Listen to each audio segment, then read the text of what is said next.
негізі мен ру сұрасуды бір трайбализм деп санамайды екенмін ше. Мысалы мен Ерлан мырзаның рулас екенін білгеннен кейін бірден мен бөлем екенін түсіндім да, жақын тартып қалдым.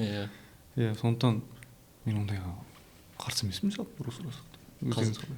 Қазақта сол ғой, бірінші танысқан кезде сол ру сұрасады, бірден сол анықтап алады. Мүмкін туыс болып шығып қалуы мүмкін деген сіздердегі сияқты ситуация ғой. Қазақылықтың белгісі ғой. Иә, мен осы жолы ғана байқадым негізінде. Оған дейін андай жаңағыдай бөлінушілік соған алып келетін сияқты болды да, бірақ осы жағынан келетін болсақ, кәдімгідей пайдасы бар екен. Ердәулет мырза, мысалы менің нағашым Арғын, мен Найман. Міне бөлейін. Иә. Нағашылар отыр. Екі жаққа бөлме. Тумайтынбыз ғой. Қай елдің баласыңдар ей? Қайдағы трайбализм бұл? Бастайық. Жалпы. Аңсат, сен осы жындысың ба? Жоқ, кім айтты мен жынды деп? Жоқ, сен сұрақпен жауап берме, сен қалай бар солай айтсай, жындысың ба, жындыс емессің ба? Қалай бар солай, жынды емеспін. Меніңше сен жынды сияқтысың ше. Маған сенбейсің ба? Жоқ, сенбеймін. Ал егер осы жерде жігіттер де маған қосылып сен жындысың десе ше, сенесің ба? Жоқ, жігіттерге де сенбеймін. Ал сен жұмысында әріптестер де маған қосылса?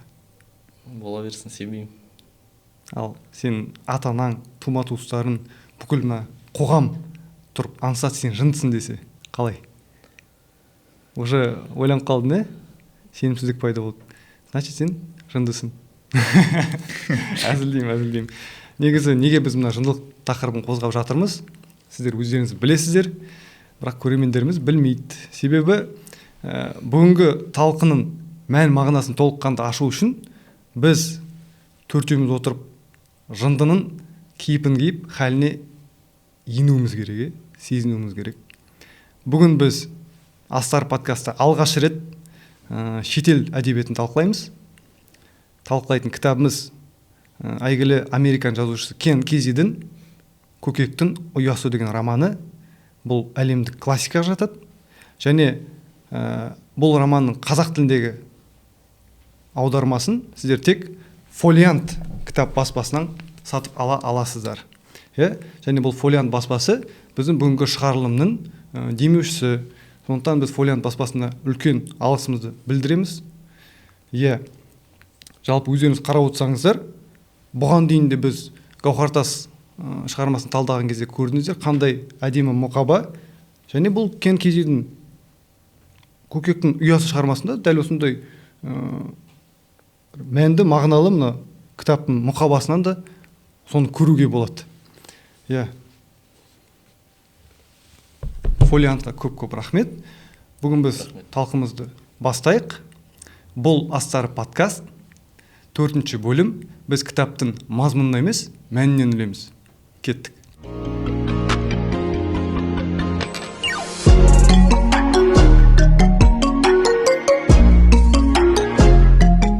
Ал алдымен талқымызды бастамас бұрын қонақтармен таныстырып кетейік. Біздің қонақтар құрамы бүгін толықтай өзгерді. Аңсатты сіздер танисыздар. Бүгін мен оны таныстырмаймын. Біздің ерекше қонақтарымыз Ой-Орда қауымдастығының белсенді жігіттеріне көшейік. Жігіттер өздерін таныстырып кетсеңіздер. Есімім Ердәулет болады. Қарағанды облысының Қарқаралы өңірінен боламын. Жасым 22-де. Қазір Еуразия ұлттық университетті аяқтағам, ғимараттарды жобалау мамандығында. Қазір сол мамандық бойынша жұмыс жасаймын. Орысша айтатын болсақ, инженер-конструктормын. Керемет. Қосымша осы ерікті түрде Ой-Ордада белсендіміз, еріктіміз, және де Ой-Орданың өзінде президенттің қызметіндемін қазір. Баршаңызға қайырлы күн. Менің есімім Ерлан. Ақтөбе өңірінің тумасымын. Мамандығым бойынша мен де инженер жобалаушымын, техника ғылымдарының магистрі. Жылу энергетика саласында қызмет атқарып жатқан жайымыз бар. Сондай-ақ жаңа Ереке айтып кеткендей, осы бір мүдделес болып, үлкен осындай миссия аясында Ойлы жастар ордасы Ой-Ордада белсенді түрде қоғамдағы жастарды кітап оқу мәдениетін насихаттап, ойлы жастардың басын қосу арқылы қоғамдағы интеллектуалды рухани дамуына кішкентай бір үлесімізді қоссақ деген осындай бір миссияны арқалаған жайымыз бар. Керемет. Міне осындай құраммен бүгін біз кітап талқылаймыз.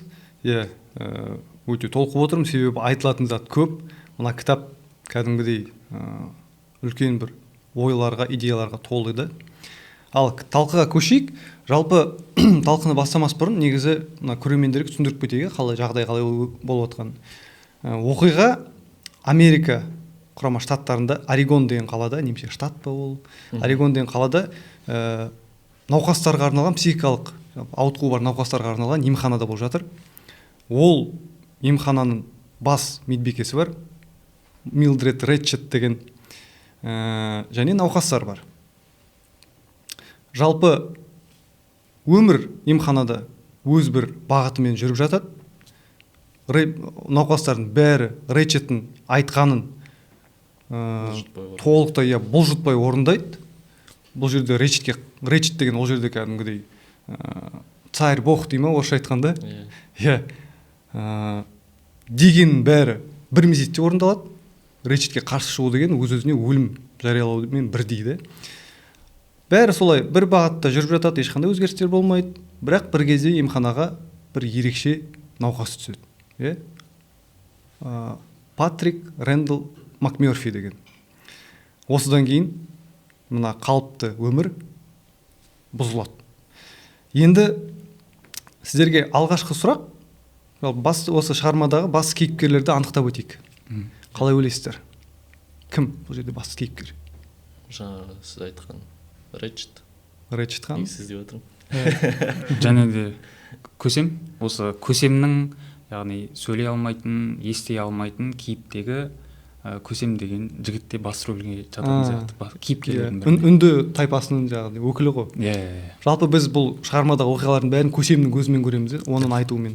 Тағы да сондай-ақ бұл емхананың, яғни пациенттер деп те айтар едім, өте үлкен рөл атқарады. Өткен себебі МакМерфидің емханаға түсуге кейінгі уақыты көрерменге, оқырманға осы пациенттердің көрбейтін оқиғалар арқылы үлкен ықпал етеді, әсер етеді. Анықтадық. Бас кейіпкер МакМерфи бар, оған қарама-қарсы Ретчет ханым бар. Бұл жерде антагонист пен протагонист анық көрініп тұр. Бұл жерде осы екі тараптан бір-бірімен жаңағыдай ұстасуы, тіресуі деп. Енді бұл жерде Ретчет белгілі, ол жалпы абсолютті билікке ие адам, ал МакМерфи сол билікке қарама-қарсы шыққан тұлға. Контекст сондай. Екінші сұрақ, біз қазір енді Ретчет ханымды толықтай Ретчет ханымға мінездеме беріп, оның қандай адам, ол билігін қалай жүргізеді, сол туралы әңгіме қозғайық. Жалпы мінездеме берейік бірінші. Ретчет ханым қандай адам? Мен ойымша бірден тиран, жауыз деген ұғымдар, яғни характеристика беретін болсам, бірден сол ұғымдар ойыма келеді. Өткен себебі оның қандай дәрежеде жалпы өзінің қол астындағы персоналды, сонымен қатар пациенттерді ұстауы өте сондай бір маған кері әсер етті, көңіліме тиді тирандығы. Менің ойымша ол сонымен қоса қатал, мейірімсіз, бірақ оған өзінің себебі бар сияқты. Және де сипаттайтын болсақ, ол билікке құмар адам. Және де ол билігінен айырылып қалмағысы келгендіктен мейірімділік танытпайды. Оның бойында мейірімділікке орын жоқ. Мен келсем жігіттермен, және тағы қоса кететін жасанды деп айтатын едім. Ол күлкісіне дейін жасанды ғой. Андай үнемі соған автор соған мән береді. Андай шынайы күлкі емес, анау деген жасанды, және барлығын андай өзі андай суыққанды, салқынғанды, бүкіл үсті сөйтіп андай шаршамайтын, талмайтын бір машина іспеттес деп айтатын едім. Бұрымдың өзі айтады ғой. Өзі сөйтіп көреді оны. Емхананың өзі де бір машина сияқты жұмыс істейді дейді ғой. Соның, значит, машинаның барлығы қиялында солай болып көрінеді ғой. Машинаны жұмыс істетіп тұрған бұл Ретчет дейсіз ғой. Мен сіздермен келсем негізі. Жалпы мен өзім бұл бөлімді Ретчет ханым және билік құмарлық деп атап қойған екен өзім үшін. Келесі сұрақ. Негізі сіздер билік деген сөзге анықтама беріп кетіңіздерші. Менің ойымша билік деген бір адамның басқа бір адамға сөзін өткізуі, өзінің қалағанын істеткізе білуі.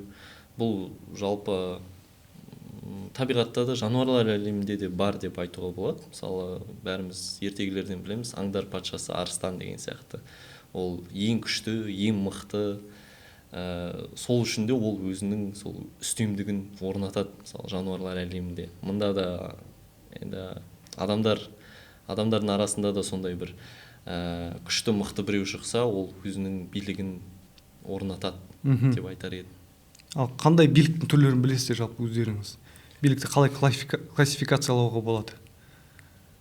Мысалға билік менің көзқарасымда жаңағыдай аңсат мырзаға қоса кетсем, билік қоғамдық қатынас, яғни ол негізделеді қандай да бір принциптерге, құндылықтарға, нормаларға сай адамның жекелей өзінің немесе бір ортаның қандай да бір дәрежеде ықпал етілуі. Бұл жерде біз көре аламыз, мейірбике Рэтчеттің, сондай-ақ МакМёрфи келгеннен соң белгілі дәрежедегі МакМёрфидің да билігі ықпал ету дәрежесі айқын көрінеді. Ал түсінікті. Енді мынандай сұрақ. Жалпы неге адам билікке құмар? Билік құмарлық қайдан шығады негізі? Негізі бұл барлық адамдарға тән қасиет деп айтпас едім. Енді кейбір жеке индивидтерге бұл яғни жеке индивидтерден байқалады ондай нәрсе. Бұл менің ойымша адамның бойында бір комплекстер қалыптасады.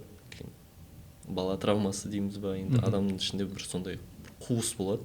Сол қуысты адам сондай енді жақсы жағынан бір игілікке толтыру мүмкін, құндылыққа деген сияқты сол қуыс кеудесін. Ал кейбіреуі болса оңай жолын таңдайды да. Құмарлық әртүрлі болуы мүмкін ғой. Мысалы тек қана сол билікке құмарлық емес, мансап құмарлық болады, ақша құмар, жаңағы сондай әртүрлі формалары болады. Және сол үшін бұл адам оңай жолын таңдаса, ол билік құмар болады деп айтуға болады, менің ойымша. Және де бір қарап отырсақ, бір билік құмарлыққа бір екі негіз бар сияқты. Оның біріншісі жаңа айтып отқандай Аңсат мырза іштегі бір қуыс кеуделікті басқалардан жасыру үшін, сонымен қоса бір өзінің кішкене қоғамда маңыздылығын сезіну үшін ол билікке деген ұмтылыс болуы мүмкін, құмарлық болуы мүмкін.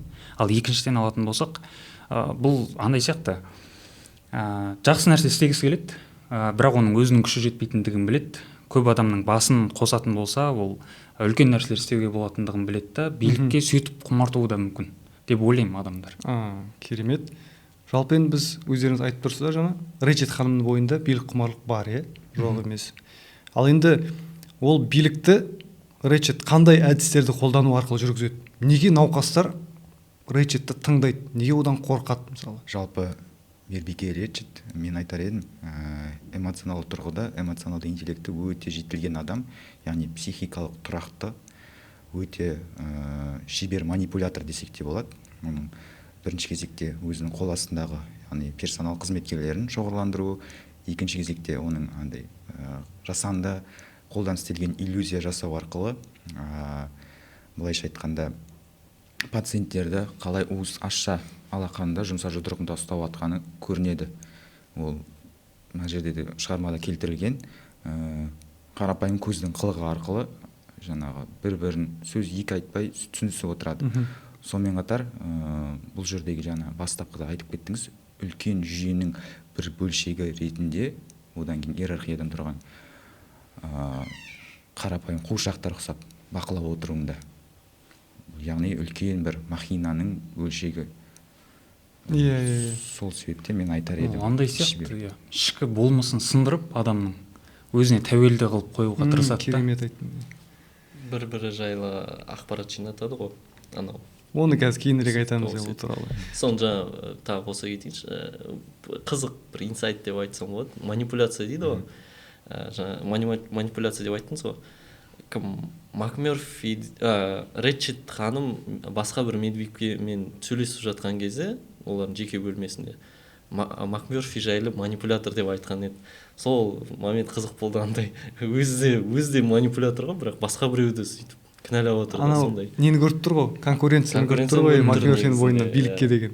Қызық. МакМёрфиді сондықтан ең келгеннен бері жақтыртпай қалды ғой. Бірақ оны кейін айтамыз. Негізі жаңа Ерлан мырза әдемі айтты. Кітапта да айтылады ғой. Рэчет ханым мына емханада болып жатқан жұмысшылар болсын, науқастар болсын, барлығын бір көзге көрінбейтін электр сымымен басқарады дейді.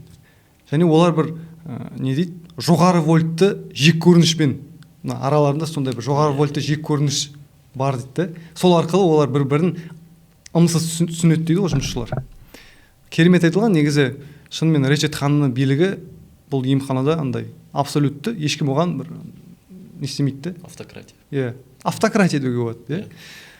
Келесі сұрақ, мақсаты мен арманы қандай Рэчет? Неге ол биліктен ол ләззат ала ма? Ол бұл жұмысты жақсы көреді деп ойлайсыздар ма кәдімгідей? Меніңше жұмысты ол жақсы көрмейді. Бірақ бір ғана мақсат дегенде жаңа айтқандай билік құмар ол. Билік құмар, ешкімге басқа жаңағыдай рөлді ұстатқысы келмейді. Бірақ дегенмен оның жаңағы бір мақсаты бар. Ол билікті бір бағытта жұмсап жатыр ғой. Оның мақсаты қоғамға, яғни осы бір жындыхана деп жатыр ғой. Сол жындыханадағы адамдарды қоғамға ыңғайластырып шығару керек. Оның жалғыз мақсаты сол. Сондықтан бір билігін жүргізгісі келеді. Сондай бір қоғамдық қуыршақтар шығарғысы келеді ғой, былайша айтқан кезде. Яғни сіздің ойыңызша Рэчет ханымның мына науқастарды шынымен толықтай кеселінен айықтыру деген мақсатты ол не істемейді, қоймайды. Яғни оның мақсаты мына қоғамда бар жүйеге бейімдеп шығару науқастарды. Ал шынайы емдеу деген жоқ. Бұрымдан айтады емес па? Бұның Рэчеттің арманы аса дәлдікпен, аса ұқыптылықпен бір жұмыс істеп тұрған идеал әлемді қалыптастыру дейді. Ол өзі де сөйтіп айтады кітапта.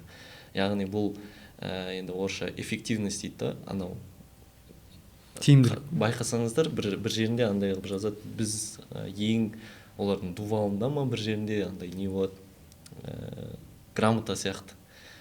Біз ең аз қызметкері бар ауруханамыз деген сияқты. Бұл да бір оптимизация дейміз ба, эффективность жұмыстың бір жүйеленген сонша, анау адамдарды сен мына жүйеге кірмей қалдың ба, бұл сыр жүреді. Ана өзінің жұмысшылармен, қызметкерлермен де солай Рэчет ханымның несі қарым-қатынасы да сондай.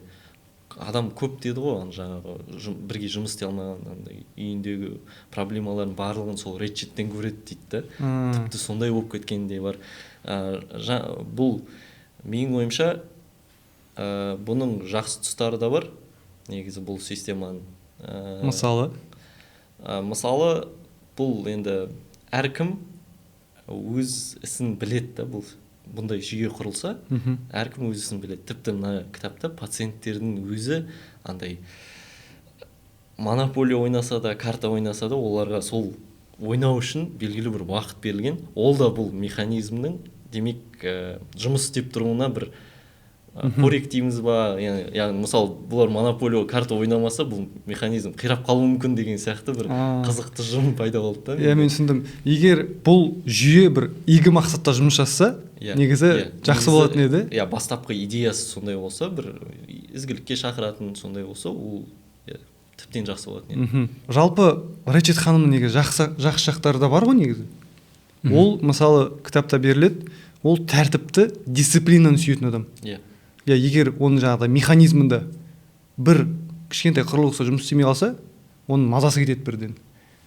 Сондықтан ол толықтай бәрін басқарып, барлығын бір қалай айтсам, конвейер сияқты жұмыс істегенін қалайды.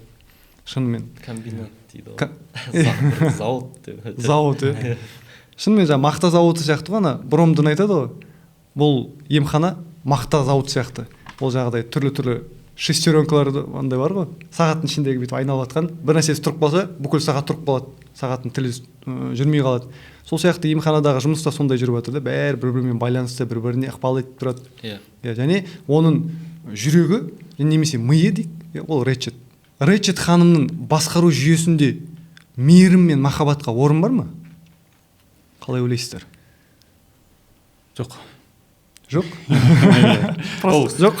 Оның жүйесіне кереғар сияқты бұл. Мейірім мен махаббат ол оның жүйесіне сәйкес келмейтін сияқты. Неге олай ойлайсыздар? Қандай көріністері бар кітапта?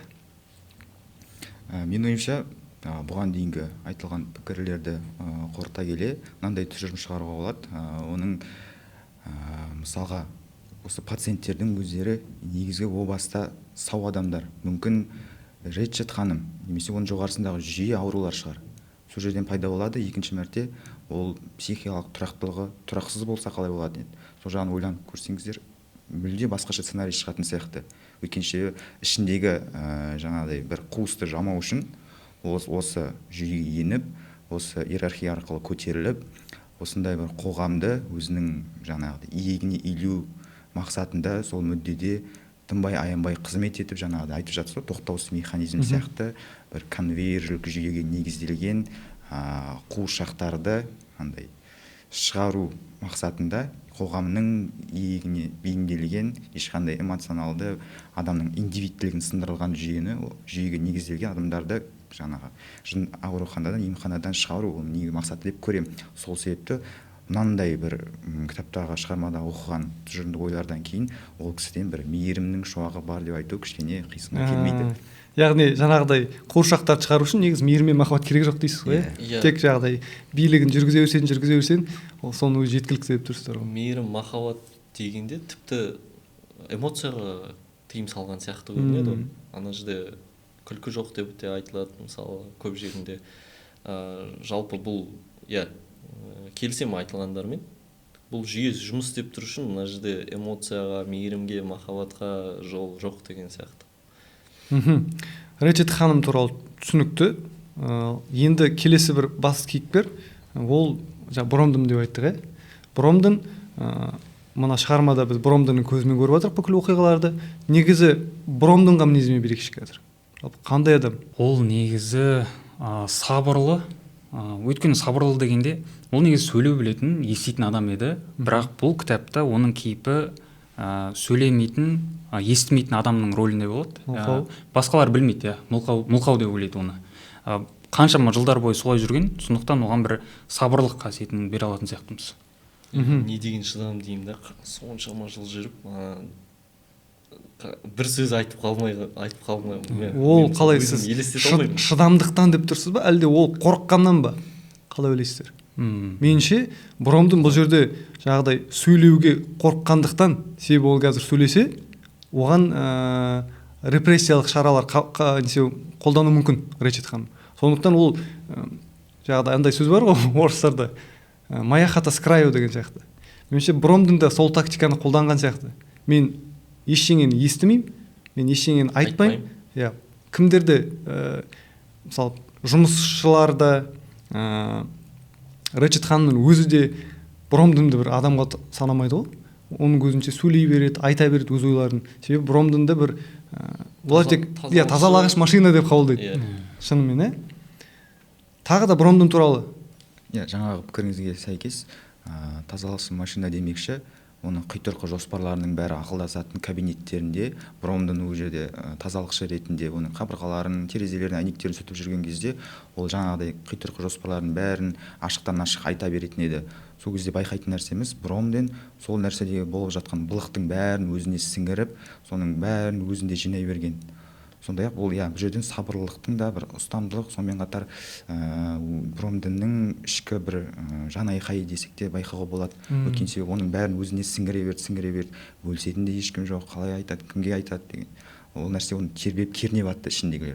Қарасаңыздар, бұл жерде бір айырмашылық байқауға болады. Кітаппен, бұл шығарманың кітабы бар және фильмі бар. Кітапта Бромдың оны оқиғаларды жеткізуші болып табылады. Ал фильмінде ол Бромдыңды кейіпкер ретінде көрсетеді екен. Сол жерде уже байқай аламыз. Бромдың критикалық ойлау арқылы оқиғаны қалай өрбітетіні, аңғарымпаздығы, яғни надсмотренность дейді ғой. Соны айқын ұшқыр ойларынан байқауға болады. Ал фильмде қарапайым көрерменге қалай бар, солай бейнелеген. Яғни Бромдың сіздің ойынша ол өте ақылды. Ақылды деп айтар едім осының бәрін естіп. Негізі, ол шынымен бұл механизмнің қалай жұмыс жасап тұр, кім қай жерде тұр. Мысалы, Речеттің барлығы жағы айттық қой, көзге көрінбейтін электр сымдары дедік қой. Бромдың сол сымдарды көріп тұр ғой негізі. Былайша айтқанда, бүкіл жағы бір ағза ретінде сырттан қарап, емхана қалай жұмыс жасап тұрғанын бақылап тұр.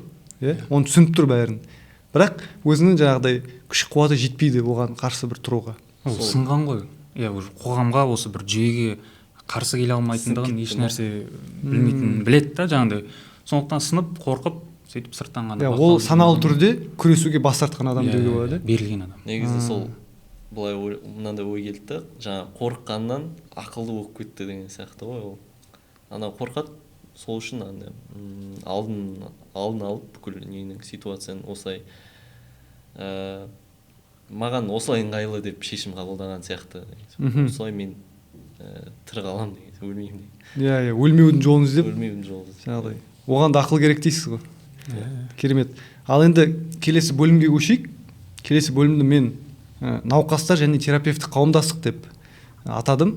Себебі бұл кітапта терапевтік қауымдастықты білеміз ғой. Өзі емхананың бір конституция сияқты қабылданған бір ережелері бар да.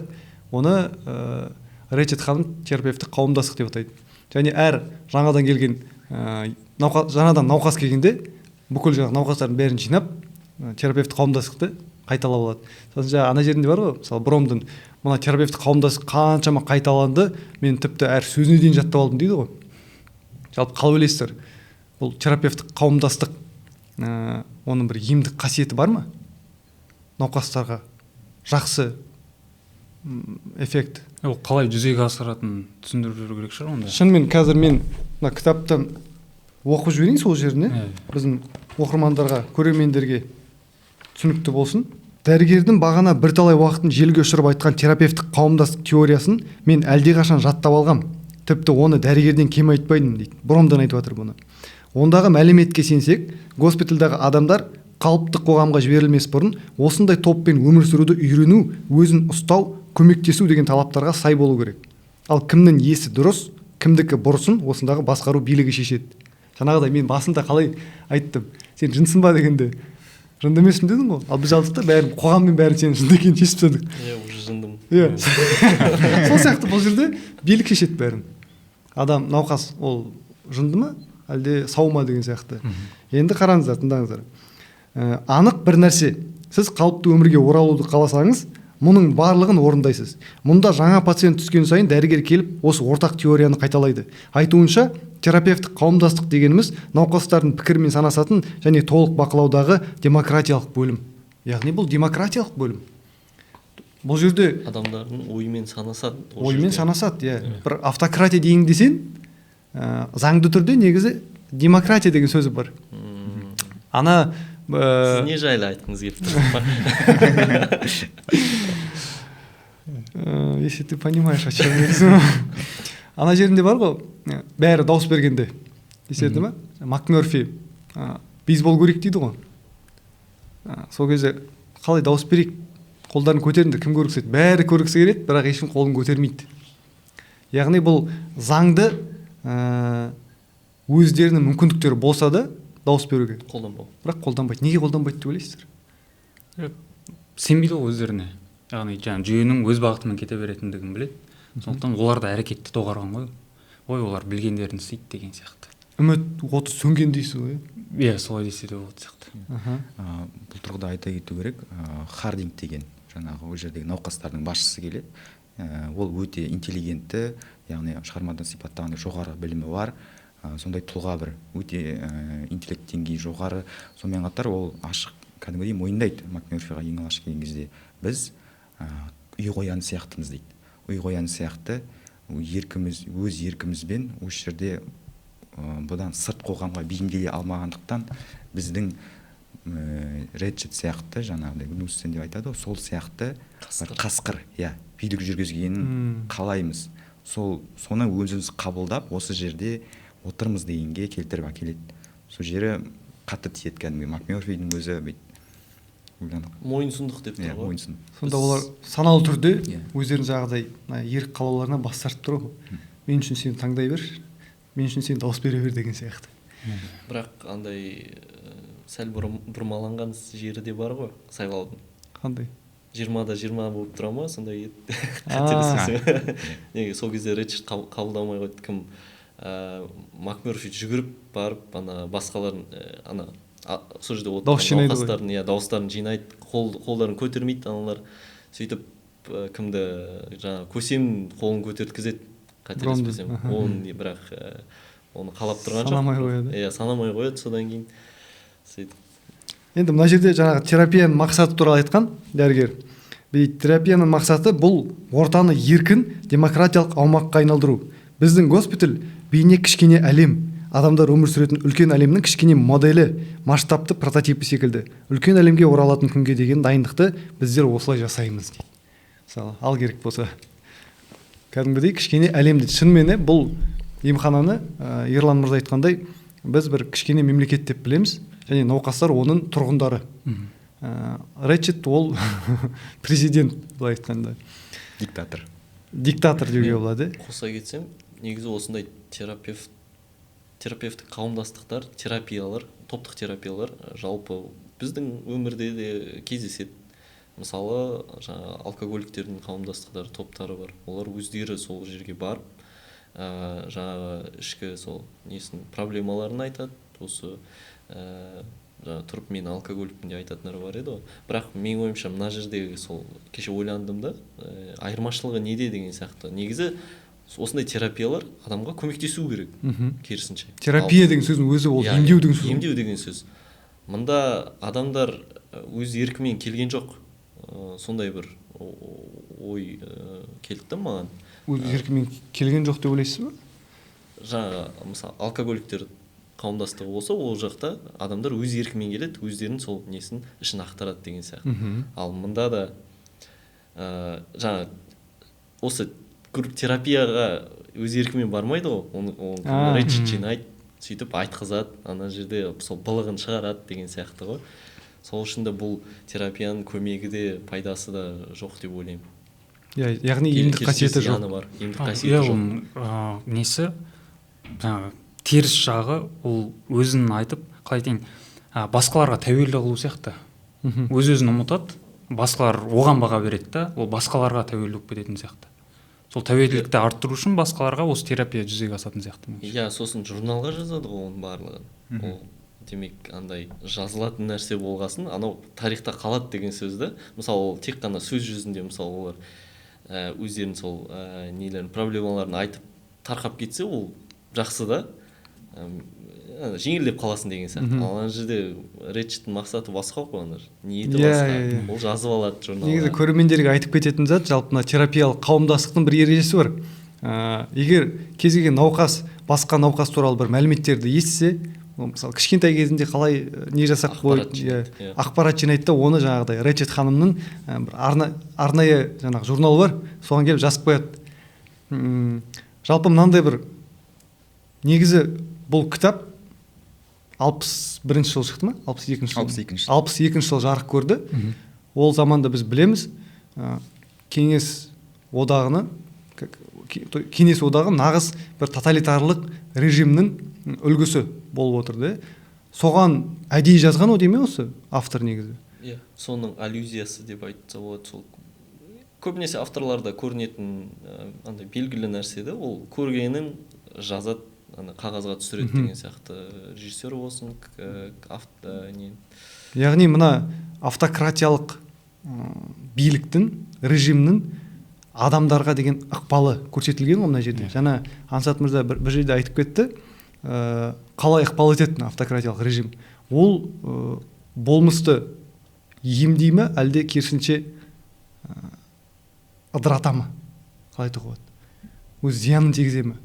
Мысалы, біз мына шығарманың негізінде көріп отырмыз. Терапиялық қауымдастық деп атақ қойғанда атын.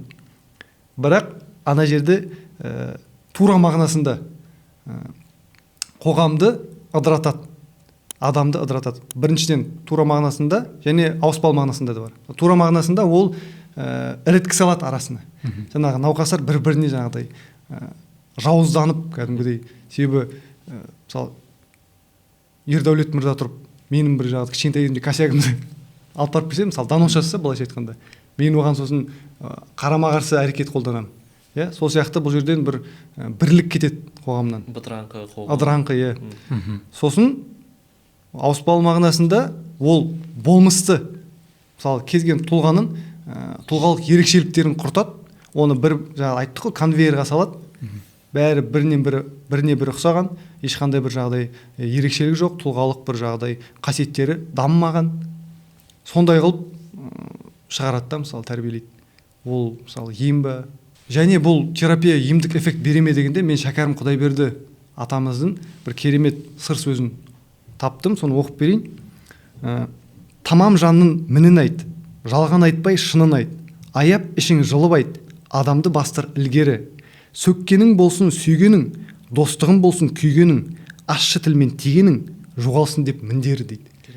Яғни бұл жерде терапиялық қауымдастықта мысалы бір-бірін сынайды ғой олар, бірақ сынағанда олар бір-біріне деген бір жағдай құрмет, махаббат аяп сезімдері. айтпайды дейсің. Аяп айтпайды, Жылып айт дейді ғой, жылылықпен андай бір жақсы ниетпен айтпайды да. махаббатпен сөгу дей ма? Сөккенім болсын сүйгенім дейді. Яғни дейді. мен мысалы сіздерді сынайтын болсам, мен сіздерді міндетті түрде бір жақсы көруім керек деген сияқты ғой. Мен сізге жақсылық тілеуім керек. Жақсы ниетпен, иә. Жақсы ниетпен айтуым керек. Ал бұл жерде нені көріп отырмыз? Олар тек қалай болса солай естіді ма, болды айтып қою керек, естіді ма, айтып қою керек. Неге олар бір-бірін кәдімгідей былайша айтқанда ыздавать етіп жатыр? Бірақ олар ол нәрсені және махаббатпен де айтпайды, бірақ жек көріп те айтпайды сияқты олар. Жек көрмейді. Ал енді неге олар жалпы неге донос жасап жүр бір-біріне? Сене ма сонда, бұл шынымен емдік қасиеті бар деген? Сенеді. Әлде қорқа ма? Егер олай жасамаса, жағдай бір қарсы бір шаралар қабылданады деп қорқа ма екен? Мен айта кетсем бұл жерде мен ойлаймын, жаңағы мейірім лебі мүлде сезілмей, сондай-ақ жаңағы Речет өзінің билігінің арқасында демей-ақ қояйын, кесірінен жаңағы ауру науқастарға сондай жүйені орнатып тастаған, яғни былайша айтқанда сіз айтып отырсыз, донос, тоқылдату. Сол арқылы ол жүйенің бір айшықтап көрсеткісі келеді, немесе оған егер қарсы шығатын болсаң, одан да бір қатаң жазалар қолдану мүмкін. Ол жаңағы шығармада көрсетілгендей, яғни бойные дейді, бөлек біздің әлем бар, оларға мәлім, беймәлімі бар. Ол жерде енді байқауға болады, сол кезеңдерде енді аяқ алып танылып жатқан электрошоковая терапия. Яғни сол арқылы ол науқастардың сана сезімін мүлде өзгертіп жібереді. Ол өте жаңағыдай қасіреттің Бромлиннің тарапынан кітапта шебер суреттелген. Жаңағы сіз айтқан, неге тұжырымға қосыламын, иә, оның жазасы бар, егер мына жүйеге көндікпесең деген сияқты. Керемет, шынымен олар бұның бәрін қорыққандықтан істеп тұр ғой жүйеден. Дәл бір кеңес одағы дәуірінде сияқты. Мысалы білеміз ғой біз 38 жылдары қандай репрессиялар болды. Ол кезде мысалы шынымен донос, мынау халық жауы деген донос жазсаң, ешқандай бір ананы қарамайды, бұл шындық па, шындыққа жанаса ма, жанаспай ма, тек бірден алып кетеді, немесе итжеккенге жібереді, немесе атып тастайды Сібірге. Бұл жерде де дәл сондай. Егер сен басқа науқастарға донос жазбасаң, онда сені жағдай басқа бөлімшеге жібереді, ал ол бөлімшеде сен жағдай тоқпен ұрады, сені қинайды, не істейді. Түсінікті. Жалпы науқастардың психологиясы түсінікті мына жерде. Ал енді жаңа Ансат мырза басында айтқан, негізі біздің бір байқайтын затымыз, науқастар мүлде өз эмоциясын көрсетпейді. Бұл бөлімде күлкі жоқ. Неге? Қалай ойлайсыздар? Күлкі бір еркіндікті білдіреді ғой негізі. Бір күлген адам, бір еркін болған адам күле алады да. Бұл жерде жаңа қайта айта береміз. Жүйе қатты жұмыс жасайды. Жүйеге барлық осы науқастар уже бойсұнған, іште бір еркіндік сезімі жоқ. Сондықтан оларда тіпті жүзірінен күлкі көрінбейді ғой. Керемет. Әдемі айттыңыз. Мен де қоса кетсем, жалпы күлкі қуаныш, шаттықтың эмоциясы, және де күлкінің дәл осы шығармадағы бір символикасы бар сияқты. Ол тірі болу, нақты осы мен бармын деп көрсету деген сияқты. МакМерфи сол үшін де таңғалады, не үшін мына ауруханада ешкім күлмейді деп.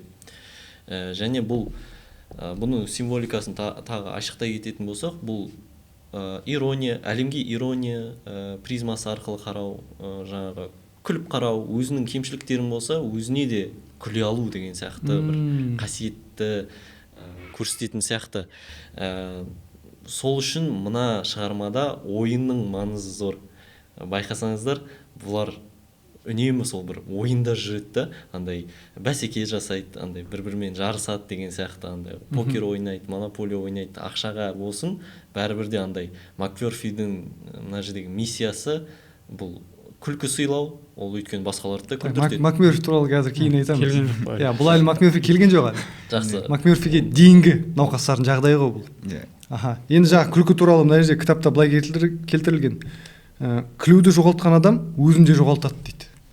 Шынымен жаңағы Ансат мырзаның айтқаны дәл келіп тұр ғой бұл жерде. Күлкі деген ол бір тіршіліктің белгісі ғой. Адам күлсе, яғни ол тірі деген сөз. Иә.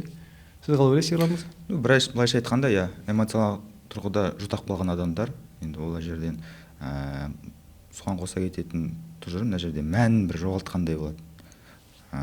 Макмёрфи келгенге дейінгі жүйенің көрінісі, пациенттердің хал жағдайы бір күңгірт әлемдегі дөңгелектің ішінде өз күнін өздері жүйеге икемделіп бейімделіп көріп жатқан бір кішкентай қуыршақтардың көрінісіндей елестетуге болады. Керемет.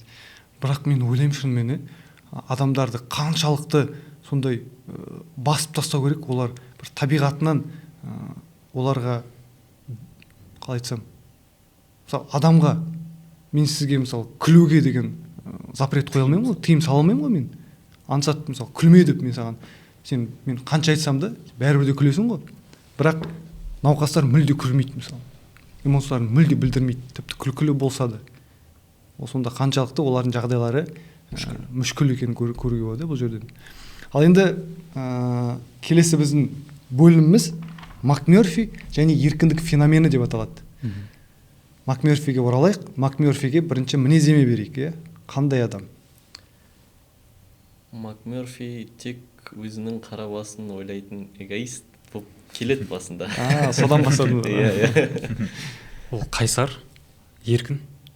Иә, ол еркіндікті бұған дейін көрген ғой. Сондықтан бойында еркіндік бар, қайсарлық бар. Физикалық тұрғыда айтатын болсақ, денелі, ірілі, татуировкасы бар, сондай жігіт. Ал еркіндік деген не жалпы? Қалай түсінесіңіз? Еркіндік деген ол өмірде өз өміріңді қолға алу, және де бір шешім қабылдай алу. Және де бұл еркіндікті де екіге бөлуге болатын сияқты, сыртқы және ішкі еркіндік деп. Мысалға, адамды және де сыртқы еркіндігінен шектесе де, ішімен бір еркін болатын адамдар болады. Енді оған бет келтіретін болсақ, бағана кеңес үкіметінде біздің алаштың кейбір адамдары түрмеде болған кезде де ішкі еркіндігінен айырылмаған адамдар. Бірақ мына жерде сыртқы еркіндігімен қоса ішкі еркіндігінен айырылып қалған адамдар ғой. Әдемі айттыңыз. Ал енді Макмёрфидің аққа келеді, келген кезде оның сыртқы еркіндігін басып жатқанмен, ол уже бұған дейін еркіндіктің дәмін сезінген, ол біледі қандай екендігін. Сондықтан ол ішкі еркіндігі болған, сосын қарсы шығады негізінде. Бұған келетін шығармыз енді. Қалай ойлайсыз тағы да енді еркіндік? Адам жалпы еркін жаратылыс па? Адамды табиғатынан, антологиясынан еркін жаратылыс деп айтуға бола ма? Мен жаңа ойында аяқтан кетейін. Басында сөйтіп келеді. Қара басын ойлайтын эгоист. Кейін енді оны сол еркін адам деп ойлап шатасып қалуға болады негізінде. Басында еркін деп. Мен ойымша. Ол сізге қарсы емес. Біз конкурс жариялаймыз. Конкурстың жеңімпазы осы керемет кітапты иеленетін болады. Конкурстың шарттары төменде пікірде оқыңыздар. Макмёрфи дейін және кейін деп екіге бөлер едім. Макмёрфи басында тек қана өзін ойлайтын бір эгоист деп келеді осы ауруханаға. Ал шынымен де оны осы жерде еркін деп ойлап шатасып қалуға болады негізінде оның психотипін. Шынында да ол еркін ең соңында болады.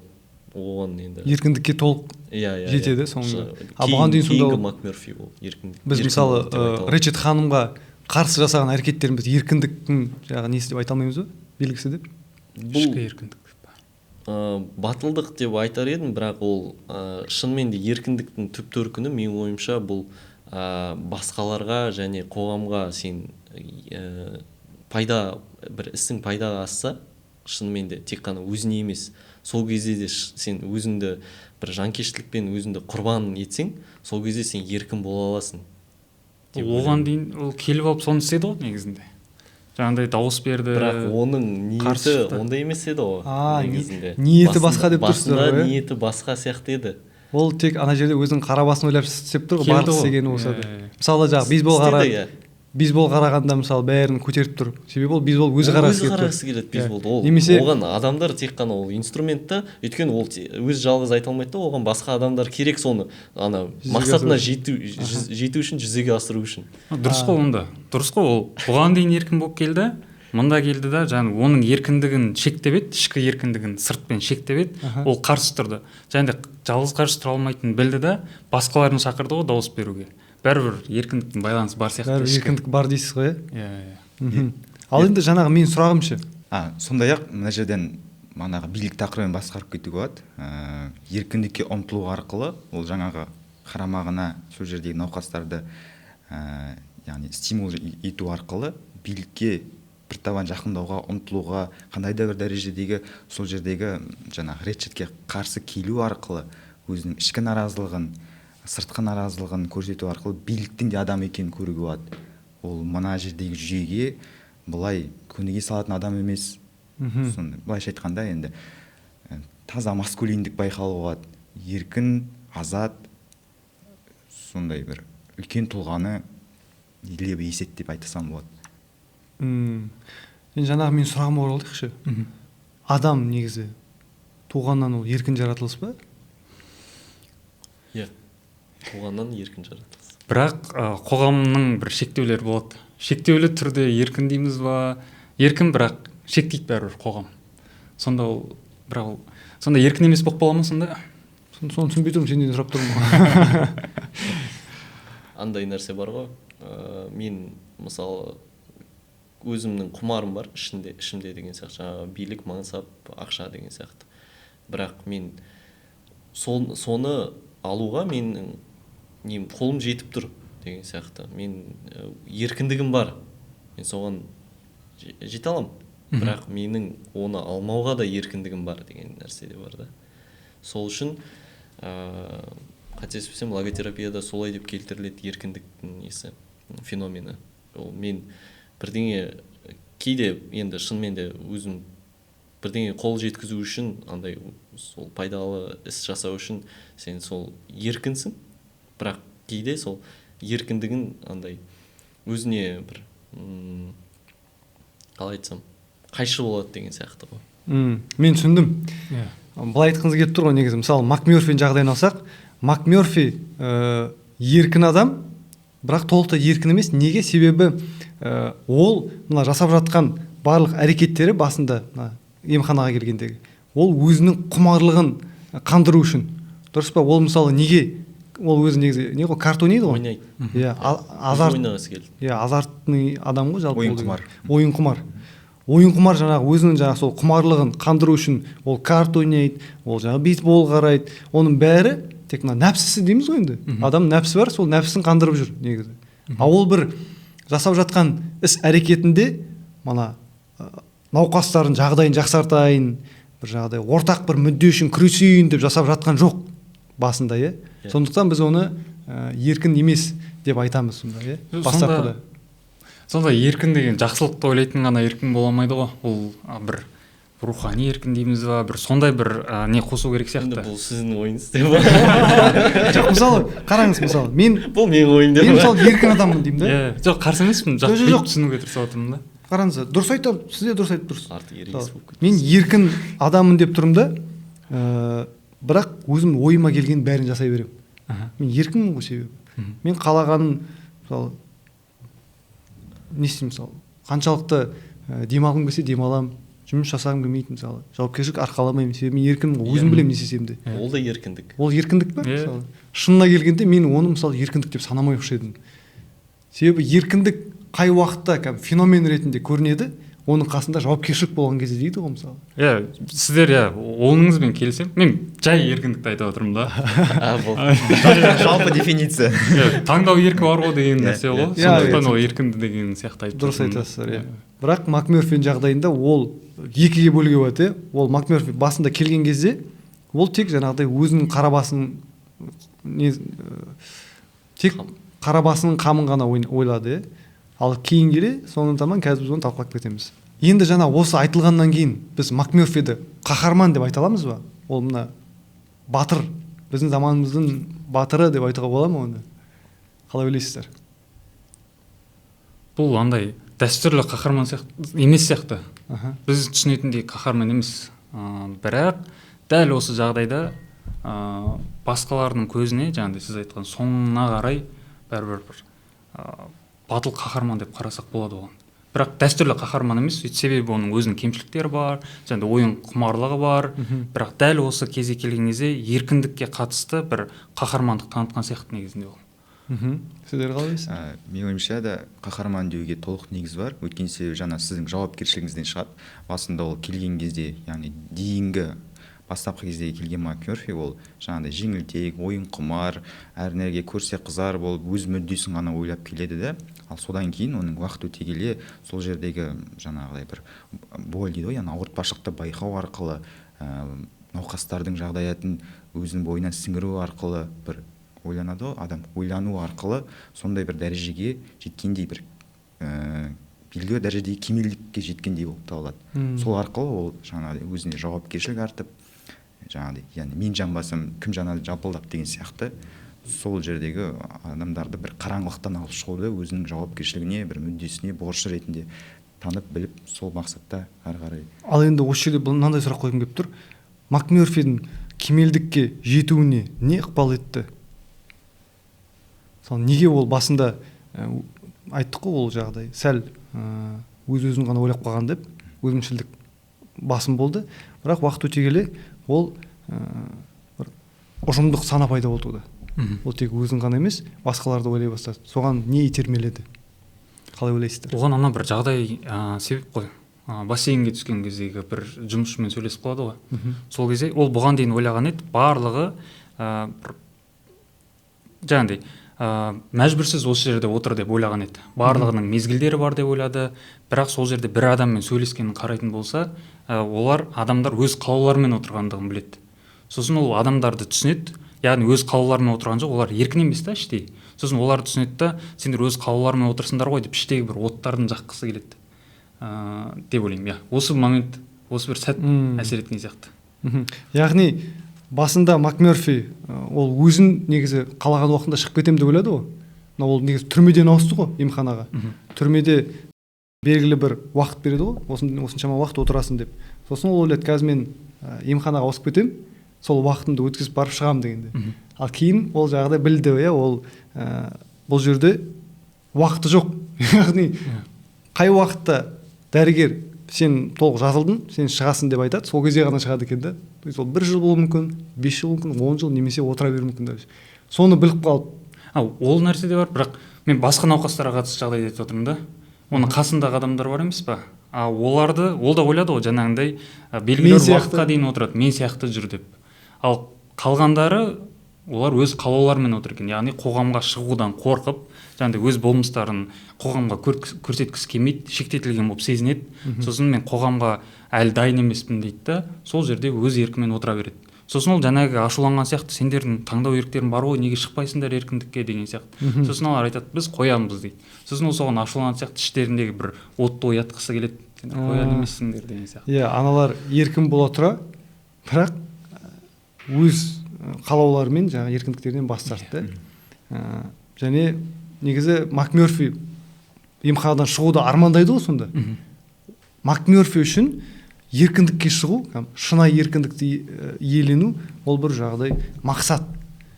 Және ол да ойлайды, басқалар да соны армандайды деп. Нақтысы, бірақ анық болғанда, мысалы, басқалары өз еркіндіктерімен келіп отыр екен, жаңағы жындыханаға, МакМерфидің әрине кемшіліктері бар, бірақ бұл мына жерде бізге мынандай месседж беретін сияқты, әр адам жалпы қандай болса да, кем-кетігі болса да, қандай кемшілігі болсын болмасын, ол сондай қаһарман бола алады деген сияқты. Бұл ерлік істеріне байланысты ғой, ол сол жауапкершілікті алып, өзінің ерлік істерімен қаһармандығын дәлелдейді деген сияқты деп ойлаймын. Сонымен қатар, жауапкершілік борышы, сол жердегі көрген көріністің оған батқаны. Сонымен қатар жаңа айтсам болады, ол жердегі жүйенің бір әділетсіздігі, жаңағыдай Ретчет, медбике Ретчеттің істеп жатқан былығы, одан кейінгі төменге түсе беретін иерархия, одан қалды жаңағы санитарлар, даже қарапайым дәрігердің өзі лауазымы жоғары тұра, жаңағы медбикенің билігіне жаңағыдай мойынсұнып басып, сол жүйенің бір кішкентай бөлшегі ретінде жаңағыдай пациенттерге, науқастарға көрсетіп жатқан сондай бір қатыгездігіне де шыдай алмады ол. Сол бір айтады ғой, один в поле воин, жаңағы шаршы алаңдағы жауынгер болуды өзінің бір міндетіне жүктеп алған сияқты. Сол менің де ойым қосымша. Яғни МакМерфидің бойында жаңағы ержүректік пен батырлық сезімі бар деп айта аламыз, Әрине. Иә.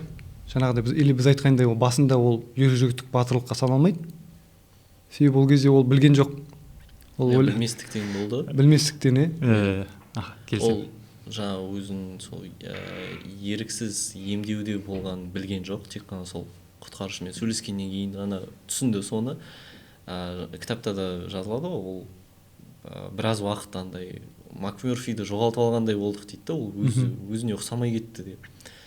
Содан кейін қайттан андай өз-өзін жинап МакМерфи оралады, бірақ оралған кезде ол басқа МакМерфи болып шығады да. Ана жерде шынымен де бұл мен бір күресем, қоғам үшін күресем деп. Қоғам үшін күресем, мына адамдар, жанымдағы адамдар үшін мен бір шырақты жағып алға қарай сүйрей алам деп шешті. Саналы түрде жаңағыдай тәуекелге барады ол. Ол қанша өзінің жаңағыдай жасаған әрекеттері мысалы қандай қауіп төніп тұрса да, яғни қазір мен мысалы күресуге шықсам, мені құлату мүмкін, немесе жаңағыдай тағы да басқа шаралар қолдану мүмкін. Соған қарамастан МакМерфи тәуекелге бел буады. Сонда оның шынайы жаңағыдай болмысы ашылады сол кезде. Қанша нені алса да, анау бірнеше рет әйнегін сындырады ғой медбикенің. Содан кейін оны қамайды да, шоковый терапия жасайды.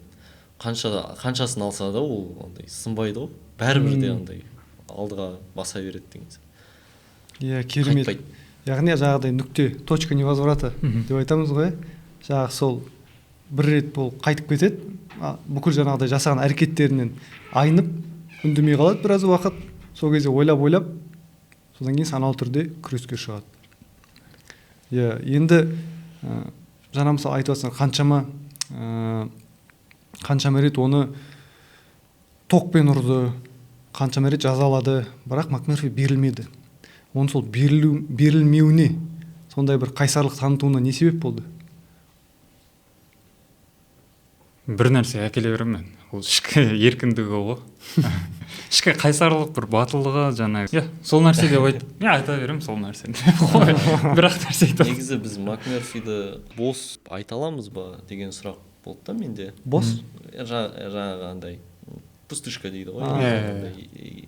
Ештеңе, тек қана сол ойын, азарт, құмарлықпен ғана жүре ма, сондай өмірді сүретін адам ретінде келеді, бірақ бір несінде, бір жерінде оның таланты бар екенін аңғарамыз. Ол сурет салады.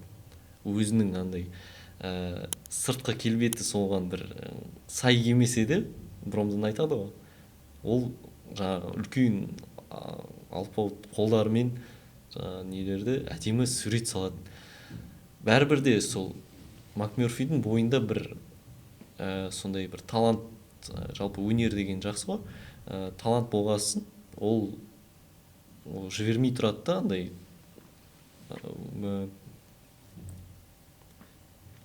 адам сол сынып кетпеуіне де бір не болады, ықпалын тигізеді.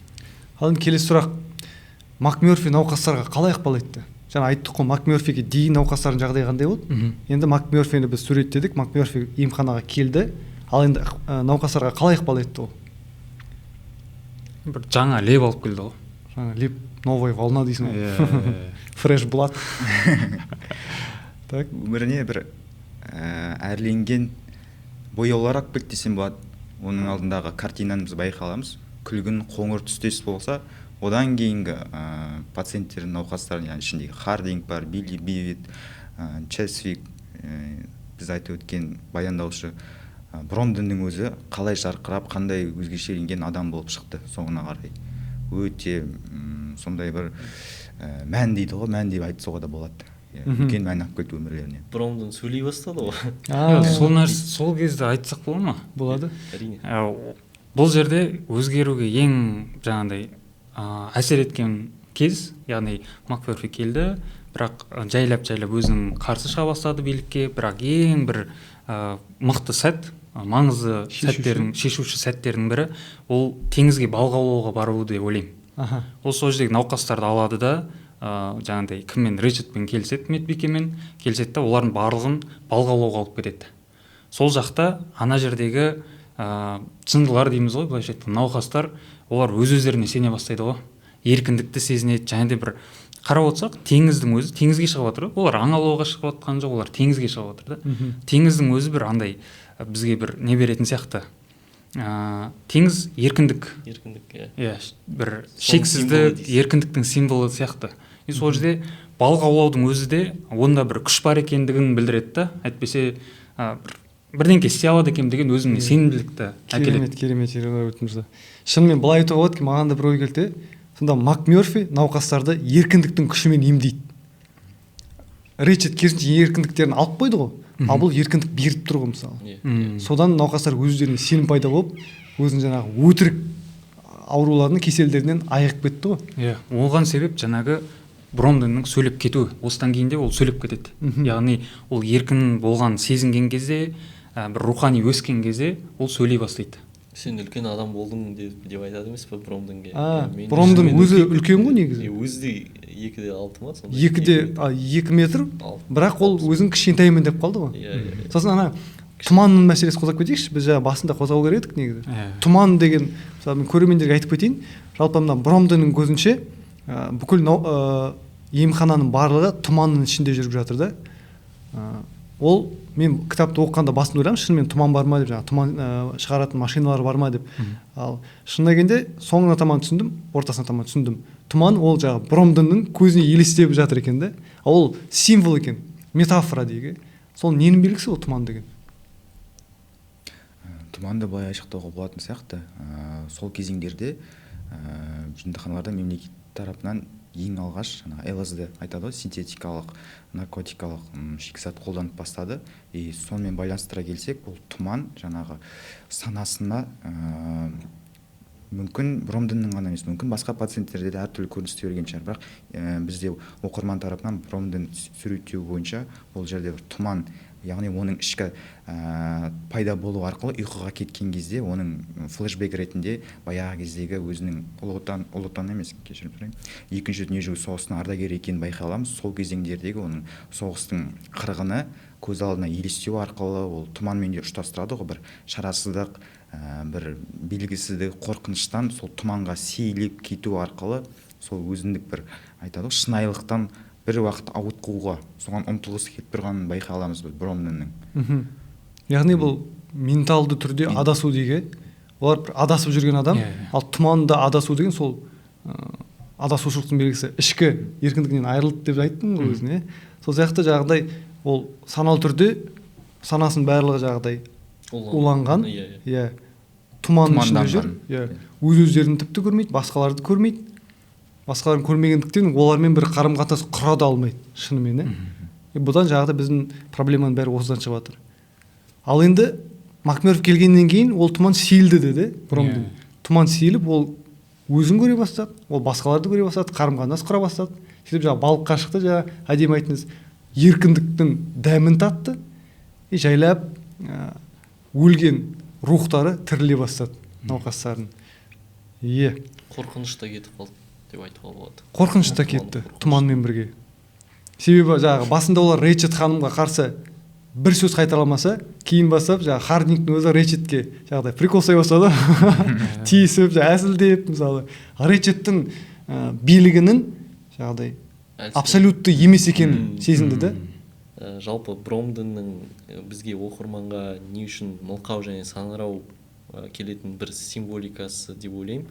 Ол енді жаңа тоталитаризм режимді айтып жатырмыз да, бұл да бір халықтың көрінісі сияқты. Сол жердегі жалпы қара халық, мылқау және саңырау айналасында болып жатқан заттарды жаңа биліктің жасап жатқан бір опасыздығын, қатыгездігін байқамайтын, көрмейтін, айтпайтын бір барлығына көнген, мойынсұнған халықтың бейнесі деп айтатын едім. Негізінде шынымен халық, ол халықтың күші деген ол Бромдон сияқты ірі, үлкен, алпауыт күшті, бірақ соны білмейді халық шынында да.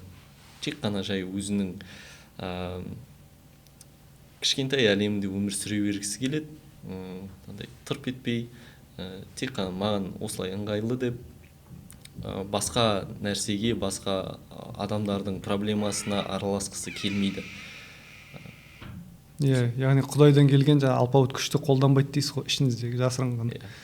Ол да бір тоталитарлық жүйенің бөлек тұлғаға деген әсері ғой. Ол еркіндігін шектеу арқылы ол оның болмысын ыдыратып, жаңағыдай ерекшеліктерін, уникальность дейміз ғой, соның барлығын өлтіреді. Ал енді мынандай сұрақ қойыншы. Жалпы мысалы науқастарды алайық. Негізі неге сол науқастарға осы бір жүйеге бейімделіп өмір сүре бермеске? Былай қарасан, олардың қарындары тоқ, ұйқылары жақсы, ұйықтайды, бүкіл киім-кешектері барлық бар, ойын сауықтары бар, комфорт жағдай кәдімгідей мынауский ғой. Неге енді сол бір жүйеде өмір сүре бермеске? Неге жүйеге қарсыласып осындай бір жағдайда, мысалы біреулер өліп кетіп жатыр, білеміз кім, Чесвик, Билли Биббит мысалы, сол қарсыласқанның нәтижесінде жан беріп жатыр. Неге өмір сүре бермейді тыныштықта? Өйткені адам ол тек қана сонымен шектелмейді. Ол сен тамақ ішкенмен, ұйқыңмен емес, сен адам ретінде қалыптасуыңа басқа да негіздер керек. Сен шынымен де мынау маған жеткілікті шарт, жеткілікті дейді ғой, енді соған қарсы бір мынау маған, бұл комфорт маған керек емес, мен бұл комфорттан шыққан. Шынымен де адам комфорттан шыққан кезде ғана өзін табады деп ойлаймын. Яғни адам жануар мен адамның айырмашылығы осы жерде көрінеді дейсіз ғой. Егер жануарларға дәл сондай бір комфортты жағдайларды жасап берсең, олар өмір сүре береді. Мысалы біздің үй жануарлары бар, мысалы мысықтар, иттер мысалы, олардың тамақтарын беріп, жағдай жататын жерлерін дайындап қойсаң болды. Өмірдің соңына дейін дәл сол еш өзгерместен сол бір жағдайларда өмір сүре береді. Бірақ адам жануардан биік тұрады, сонда оған мынандай бір комфортты жағдайлар жеткіліксіз. Оның бір жағдай, қалай айтсам, қажеттіліктері бар. Және ол қажеттіліктер материалды әлемде емес. Бір басқа бір өлшеммен өлшенеді ма сонда? Қалай ойлайсыздар? Бірақ кейбір адамдар бар ғой, жануардың несімен жүре береді. Бар. Олар андай көкірек көзі оянған адамдар ғана жаңағы сіз айтып тұрған нәрсені талап ететін болып тұр, соны қалайтын болып тұр. Енді мына көріп отырық қой, емханада науқастар Макмёрфи келгенге дейін дәл сондай жануардың кейпінде өмір сүрді. Тек тамақтарын жейді, ұйықтайды, ойын ойнайды, болды. Оған соны бір теңізге шығарып көрсетіп еді, жаңағы еркіндікті. Олар көкірек көздері ашылып, оянып, одан да үлкен нәрсе істей алатындығын, бұдан да тыс жерде бір тәуелсіз еркін өмір сүре алатындығын көргеннен кейін іштегі бір нәрсесі оянып тұр ғой. Енді бұл сұрақты оның көріністерін балыққа шыққаннан бөлек бірнеше оқиғалар ол жерде баяндалады. Яғни бейсбол ойынын көру, сыртта бөлініп баскетбол ойынын ойнау, сондай-ақ ортақ дауыс беру құқығына иелік ету. Ана жерде бұл оқиғалар баяндайды. Яғни карта ойындарының өздері де басында өз мүддесін ойнаған Макмёрфи кейін оларды басқаша ойлау қабілетін ойландыруға, жаңа ой өрісін оятуға, бір іштегі нәрсені оятуға итермелейді сол арқылы. Яғни ол бара ішіндегі бір қысып тұрған, айтады ғой, бір қыспақ сейіле бастады, яғни құлып ашыла бастады. Олар ояну арқылы, то что ол жануар ғана емес, тек нәпсі құмарлығын қанағаттандырумен өмір сүретін, сондай ақ бір үлкен мәнге, одан да бөлек біз көре алмайтын материалдықтан тыс дүниелер бар екеніне осы көзі жете бастады ау деймін, соңына қарай осы макмёрфидің әсерінен кейін. Керемет. Ал енді дәл осы сұрақты біз өзіміздің көрермендерімізге қоямыз. Міндетті түрде видеоның астында өздеріңіз пікірлеріңізді қалдырып кетіңіздер. Ал енді соңғы сұрақ. Жалпы автор, Кент Кизи бұл кітапты не үшін жазды? Басты идеясы қандай сонда? Қандай месседж жолдап тұр бізге? Қандай сабақ алдыңдар? Қандай ой түйдіңдер? Қоймайды дейсің ғой. Енді оны терең ой енді де. Бұны жаңағыдай